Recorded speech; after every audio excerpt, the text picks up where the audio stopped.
పోలవరం, భోగాపురం తీసుకోండి మీరు. చేద్దాం.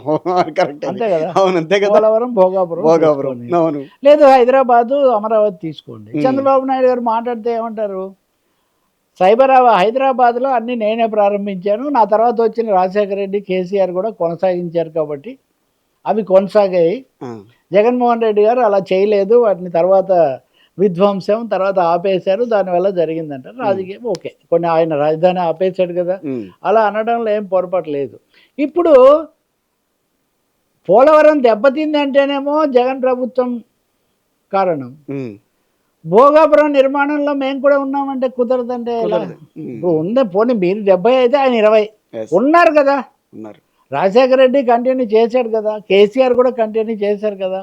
మొన్న రేవంత్ రెడ్డి గారు చాలా స్పష్టమైన ఒక మంచి పాయింట్ చెప్పారు. 2004లో చంద్రబాబు నాయుడు గారు ఓడిపోయారు. యెస్. ఆ తర్వాత ఈ రోజు వరకు హైదరాబాద్‌తో ఆయనకు సంబంధం లేదు అన్నారు. 2004 తర్వాత మళ్ళీ 2014 విభజన జరిగిన తర్వాత మాత్రమే ముఖ్యమంత్రి ఆయన. హ్మ్. అది కూడా విభజిత ఆంధ్రప్రదేశ్. విభజిత అదే అంటున్నాను. హైదరాబాద్ సంబంధం లేదు ఆయనకి. So what ever development that అనేది రేవంత్ రెడ్డి చెప్పిన మాట. ఆ మాట కేసీఆర్ లేదా జగన్మోహన్ రెడ్డి చెప్తే మళ్ళీ వేరే విషయం. యెస్. కరెక్ట్. ఇది రేవంత్ రెడ్డి గారు తన ఎలక్షన్ ఇంటర్వ్యూస్లో స్వయంగా చెప్పిన మాట. హ్మ్. ఇందులో ఏది ఎంతవరకు తీసుకోవాలి? మనము వాస్తవాన్ని వాస్తవంగా తీసుకోవాలి. అంతే కదా! వాస్తవం ఒకటి. మీరు అంతకుముందు వేసింది పునాది ఉంది. అది ఎంతో కొంత పునాది కేసీఆర్కి చెందుతుంది, ఎంతో కొంత పునాది జగన్మోహన్ రెడ్డికి చెందుతుంది, ఎంతో కొంత ఇంకోరికి కూడా చెందుతుంది. కాబట్టి మేము మీ ఉనికినే నా ఎదురు కిషోర్ అనే అతను లేడు హ్మ్.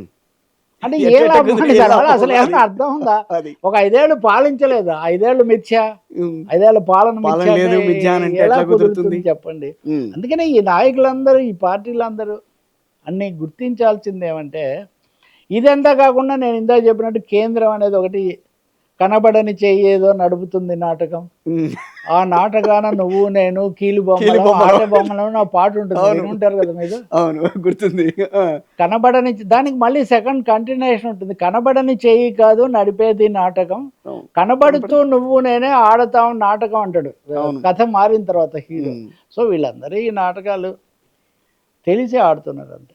పోలవరం వ్యవహారంలో ఇప్పటికీ అదే రకమైన పరిస్థితి ఇంకా కొనసాగుతూ, దాన్ని ముందుకు వెళ్ళనీయకుండా, దాన్ని అక్కడ ఆపలేక ఏంటి అది? దాన్ని ఇంకా ముందుకు తీసుకెళ్తారా? తీసుకెళ్లరా? ఎప్పుడు అది పూర్తయ్యే పరిస్థితి అండి? ఈ ప్రశ్న ఎవరిని అడగాలి? అసలు వాస్తవం. ఏంటనంటే ఈ ప్రశ్న నిజంగా అక్కడ ఆంధ్రప్రదేశ్‌లో ముఖ్యమంత్రి, దీనికి బాధ్యులు ఎవరు? నిజంగా కేంద్రం. కేంద్రం కేంద్రం వీళ్ళు ఇప్పుడు కేంద్రంతో కలిపే కదండి. ఇప్పుడు కూటమి ప్రభుత్వం ఏర్పడింది ఎట్లా? ఖచ్చితంగా యువర్ రైట్. కూటమి ప్రభుత్వం అనేది ఇవన్నీ తీరుద్దామని ముందు వాళ్ళతో కలిసే కదా వాళ్ళు అవును కలిసి అవును ముందుకెళ్తుంది. అవును ఆ, అవును. ఆ మాటకు వస్తే 2014 నుంచి 18 వరకు కూడా వాళ్ళు కలిసే BJP ఉన్నారుగా. అధికారంలో ఉంది. ఉమ్. మరి రాష్ట్రం పట్ల ఎందుకు చేయలేదు? ఉదాహరణకు అలా అనుకుంటే ఇప్పుడు ఒకవేళ విభజన హామీల జగన్- గురించి కూడా మనం ఒకవేళ మాట్లాడాలి కదా. జగన్మోహన్ రెడ్డి 5 ఏళ్ళు అధికారంలో ఉండి అడ్డు తగిలాడు అనుకుంటే కూడా అప్పుడు కూడా కేంద్రం చేతుల్లోనే కదా పగ్గాలు Yes. ఉన్నాయి. కాబట్టి నిజం చెప్పాలంటే కేంద్రం తెలుగు రాష్ట్రాల పట్ల ఒక ఉపేక్షా భావం, ఒక కావాలని పెద్ద ఇక్కడ అంతా పరిష్కారం అయితే ఇక్కడున్న పార్టీలకు ఏమైనా వస్తుందేమో అనే ఒక ఆలోచన కూడా వాళ్ళకు ఉన్నట్టుగా ఉంది. తాము వచ్చి ఏదో చేయాలన్నది ఒకటి. ఉమ్. రెండవది ఇక్కడున్న పార్టీలు కూడా ఎవరో అన్నారు, తెలుగు రాష్ట్రాల్లో తప్ప ఇంకా భారతదేశంలో ఎక్కడ కూడా 2 పార్టీలు బీజేపీ పట్ల మెతగ్గా ఉండే పరిస్థితి లేదు అన్నారు. నిజం ఇది. మీరు తమిళనాడుకి వెళ్తారు, డిఎంకే వ్యతిరేకం. లేదు డిఎంకే. మీరు బెంగాల్కి వెళ్తారు, మమతా బెనర్జీ బెనర్జీ, సిపిఎం TMC. వ్యతిరేకం. అవును. కేరళకి వెళ్తారు, యూడిఎఫ్ ఎల్డిఎఫ్ 2 వ్యతిరేకం. కాశ్మీర్కి వెళ్తారు, మీరు ఎక్కడికైనా వెళ్ళండి. కానీ ఆంధ్రప్రదేశ్లో PDF వ్యతిరేకం. ఎస్, ఆంధ్రప్రదేశ్లో తెలంగాణలో మటుకు అది కాదు. Situation ఇక్కడ తెలియదు. అది నీ పతి ప్రాణంబు దక్క అన్నట్టు ఒక బీజేపీ దక్క, మిగిలిన అన్నీ మాట్లాడుతుంటారు. నేను శాసనసభ చర్చలో కూడా మీరు చూసారు. అవును చూశాను. కాబట్టి ఇక్కడ ఒకటి వాస్తవికమైన లెక్కలేసుకొని ప్రాజెక్టులు చాలా బాధ్యతగా పూర్తి చేసుకోవాల్సిన అవసరం జాతీయ ఉంటుంది. ప్రాజెక్ట్ కదా సార్ అది. జాతీయ ప్రాజెక్టు కేంద్రం ఎందుకు దాన్ని ఎమర్జెన్సీగా తీసుకోలేదు? వాస్తవానికి దాని మీద ఒక ప్రత్యేకమైన నివేదికే ఉంది. అవును సార్. పోలవరం ప్రాజెక్టు. ఇప్పుడు మీకు తెలుసు 2018లో 2017లో చంద్రబాబు గారు మేమే చేస్తామని చెప్పి తీసుకున్నారు. పోలవరాన్ని ఏటీఎంగా చేశారు అని చెప్పి మోదీ మాట్లాడారు, అన్నీ చేశారు. 2019లో వీళ్ళు అధికారంలోకి అంటే వచ్చారు. ఏటీఎం అని అందరిని అంటాడు ఆయన, ఓనర్ వాడుతూ ఉంటాడు. ఓకే. మీతో ఉంటే తెలకపల్లి రవి ఏటీఎం అంటాడు, నాతో ఉంటే కిషోర్ ఏటీఎం అని కిషోర్ అంటాడు. ఏటీఎం అంటాడు. ఓకే. అలాంటిదే జరిగింది తప్ప నిజానికి పోలవరం న్యాయం జరగలేదు. పైగా పోలవరం అన్నప్పుడు పోలవరం ప్రాజెక్టే కాకుండా నిర్వాసితులు అవుతున్నటువంటి 7 మండలాలకి 7 సంబంధించి మండలాలు లక్షలాది మంది వాళ్ళు నిర్వాసితులు. గిరిజనులు గిరిజనులు. వాళ్ళకి అసలు లేదు ఆ విషయం ఏం మాట్లాడలేదు ఎప్పుడు పూర్తి అన్నప్పుడు ఆ ప్రశ్నే తీసుకోవట్లేదు. నిర్వాసితులతో సహా కదా, అవును, నిర్వాసితులతో వాళ్ళ పునరావాసం కల్పించాలి కదా, అది జరగదు. మళ్ళీ అక్కడ కూడా వీళ్ళిద్దరే. కాబట్టి నేను ఈ ప్రాంతీయ పార్టీలుగా ఆ రెండు ఒకరినొకరు అనుకునే క్రమంలో రాష్ట్రానికి జరగాల్సింది పూర్తిగా జరగలేదు. ఇప్పుడైతే కనుక ఇప్పుడు ప్రభుత్వంలో ఉన్నారు కాబట్టి అన్నీ బ్రహ్మాండంగా కామధేనువులాగా కల్పవృక్షంలాగా వచ్చింది అంటున్నారు. కానీ ఏమొచ్చింది, ఏదో పెట్టకపోయినా పెట్టే ఇల్లు చూపించమన్నట్టుగా ప్రపంచ బ్యాంక్ దగ్గర అప్పు తెచ్చుకునే సదుపాయం కలిగించారు. ఫెసిలిటీ అయితే అవన్నీ ఎవరు కట్టాలి? ప్రజలే కదా కట్టాలి. రేపు కేంద్రం ఏం కట్టదు కదా. అందువల్ల ఈ ప్రాజెక్టుల చర్చకు కూడా అదే వర్తిస్తుంది. అందులో కీలకంగా భోగాపురం వ్యవహారం మీద ఎందుకంత రచ్చ జరుగుతుందండి? భోగాపురం నిజంగా ఎవరి మాడ్యూల్ అని అంటారు? అది క్రెడిట్ వార్ అంటున్నారు కదా. అదే క్రెడిట్ వార్ అని అంటున్నారు. నేను అదే అన్నా మొన్న పరకాల ప్రభాకర్ గారు, మేము మాజీ జడ్జి గారు రజనీ గారు కూడా వచ్చారు ఆ రోజు. ఓకే, ఓట్ చోర్ కాదు ఇది, ఓట్ మార్, ఓట్ హార్, ఓట్ చోర్ సర్ మీద చేస్తాయి. అవును, ఎస్ఐఆర్ మీద. అలాగే క్రెడిట్ వార్ కూడా అంతే. వాళ్ళు క్రెడిట్ చోర్ అంటే వీళ్ళు క్రెడిట్ చోర్ అని క్రెడిట్ వార్ లాగా ఇది తయారైంది. సరే ఒకటి గుర్తించాలండి, ఇప్పుడు మన చర్చలో ఏదైనా వచ్చిందంటే మీరు ప్రశ్న అడిగినందుక నేను జవాబు చెప్పినందుకు అంటే ఏం చెప్తారు? కలిస్తేనే ఒక ఇంటర్వ్యూ, అంతే కదా. అంతే కదా. ఇప్పుడు అలాగే ప్రభుత్వాలు కూడా ఒక కంటిన్యూషన్. అంతకుముందు 2014లో వైసీపీ వ్యతిరేకించింది, మళ్ళీ 2019కి వచ్చేసరికి దానికి నిధులు కావాలి, కొంచెం ఆలోచన. అవును, చేశారు. ఇప్పుడు మళ్ళీ వీళ్ళు ఉన్నారు. కాబట్టి అందరూ లెక్కలోకి వస్తారు కదా. మీరు అన్నారు పలికేడిది భాగవతం అట, పలికించేది వాడు రామభద్రుడు అన్నట్టుగా అసలు కట్టేది వాడు గ్రంథి మల్లికార్జున జిఎంఆర్ వారు. అవును, జిఎంఆర్ ఇక్కడ అప్పటికి ఇప్పటికి కంటిన్యూషన్ గా చిన్న తేడాలు సమస్యలు వచ్చినా అధిగమించి వాళ్ళు కట్టారు. అంతేకాకుండా మా ప్రాంతానికి నేను ఏదో ప్రత్యేకించి చేయాలని కూడా నాకు ఉందని ఆయన కొంచెం సెంటిమెంటల్ కూడా చెప్పాడు. ఆయన కార్పొరేట్ ఎంటర్ప్రైజ్ అది నడుస్తూ ఉంటుంది. సో ఈ సమయంలో శృతి మించి ఏదో మాట వరుసకు మేమంటాం వేరు, కానీ శృతి మించి అసలు ఆ విమానాశ్రయం వచ్చిందని ఆనందించే అవకాశం కూడా ఇవ్వకుండా క్రెడిట్ వార్ లాగా మార్చేస్తే ఏం ఉపయోగం అంటే?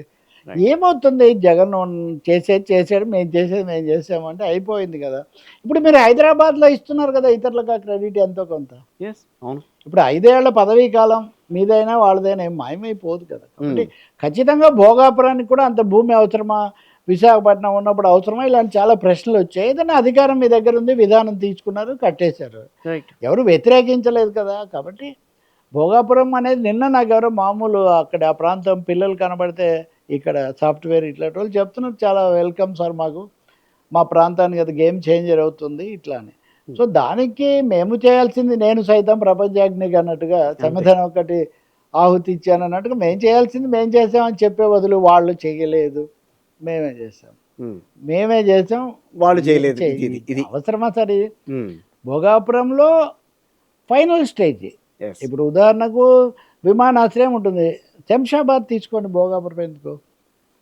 దానికి శంకుస్థాపన, భూములు, అనేక విషయాలు చంద్రబాబు హయాంలో జరిగి ఉండొచ్చు, కానీ రాజశేఖర రెడ్డి హయాంలో అది పూర్తయింది.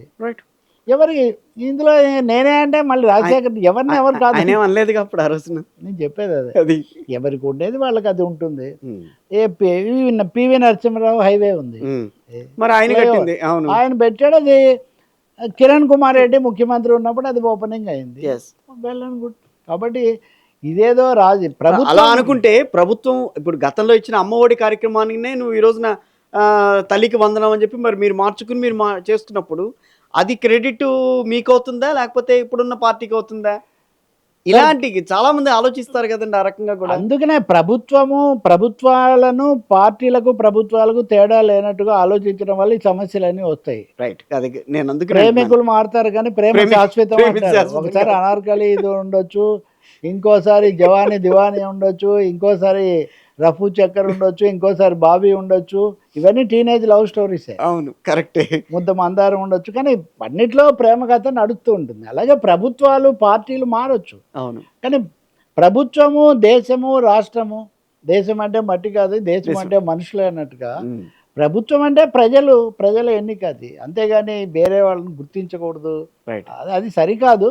భోగాపురమైన ప్రాజెక్టులైనా ఉమ్, తప్పుడు ఉక్కు ఫ్యాక్టరీకి తీసుకోమనండి, అదే బాధ్యత. అస్సలు ముట్టుకోవట్లే మరి వాళ్ళు ఉన్నారు, వీళ్ళు ఉన్నారు కేంద్రంలో, ఎవరు తీసుకోరు. ఎవరి బాధ్యత అని అంటే అంటే- గతంలో ఇగో వైఎస్ఆర్ కాంగ్రెస్ పార్టీ వాళ్ళే ఇది ఈ రోజున అది ప్రైవేటైజ్ అవుతోందని చెప్పి మాట్లాడారు. మరి వచ్చిన తర్వాత ప్రైవేటైజేషన్ ఆపారా అంటే లేదు కదా దాన్ని. Same logic applies to the other side also. Yes, అది నేను అనేది అది. వైసీపీ వాళ్ళైనా టీడీపీ వాళ్ళైనా రియాలిటీని యాక్సెప్ట్ చేయాలి. ఉమ్, బీజేపీ అనే దాన్ని కూడా ఒకదాన్ని గుర్తించాలి. అది అది కూడా గుర్తించాలి. ఉంది. అసలు నిర్ణేత లేకపోవడం వల్ల ఏపీకి వచ్చిన ఒక పెద్ద సమస్య అది. సో అమరావతి త్వరితంగా పూర్తి కావాలి. అక్కడ Right. ప్రజలు ఎప్పటి నుంచో ఎదురు చూస్తున్నారు. రాజధాని లేని రాష్ట్రం అది అయిపోతుంది. అయింది, అది మంచి పరిస్థితి కాదు. ఉమ్, కానీ ప్లాన్ ఏతోనో ప్లాన్ బీతోనో అది పూర్తి చేయండి. నేను జగన్ హయాంలో కూడా నేను చెప్తూ వచ్చింది అదే. ప్లాన్ ఏ అయింది, మీకు ఇష్టం లేదు ప్లాన్ బీతో కట్టండి, అంతేగాని మొత్తానికి మూలకు పెడితే ఉపయోగం ఉంది. కానీ ఇప్పుడు వీళ్ళు వచ్చి కూడా మళ్ళీ 18 నెలలు అవుతుంది కదా, అవును, ఇప్పుడు కూడా మళ్ళీ అవే సమస్యలు. అంతే, మొత్తం అవే సమస్యలు మళ్ళీ. మళ్ళీ ఇన్నిసార్లు ఎందుకు కూర్చోవాల్సి వస్తుంది? ముఖ్యమంత్రి 2015-16లో కన్సీవ్ చేసింది. ఇప్పుడు మొదటి దశ అయిపోకముందే రెండో దశ భూసేకరణ, మళ్ళీ మూడో దశ భూసేకరణ, మళ్ళీ అక్కడ ఒక విమానాశ్రయం. ఇప్పుడు భోగాపురం సంతోషించే లోపలే ఇక్కడ అమరావతి విమానాశ్రయం, దీని గురించిన మళ్ళీ చర్చ. సో ఇదంతా కొంచెం ఇదే పిపిపి మోడల్. ఎందుకంటే వాళ్ళు గొంతు మీద కూర్చుంటారు, వెంటబడతారు, ఓకే, రైట్, పూర్తి చేయమంటారు. శంషాబాద్ కూడా ఆ సూత్రం ఉంది. ఇప్పుడు బేగంపేట ఉన్నప్పుడు ఉన్నంత సింప్లిసిటీ అవి వేరు. లేవు. ఉపయోగపడ్డా ఉపయోగపడతాయి, అది వేరే విషయం.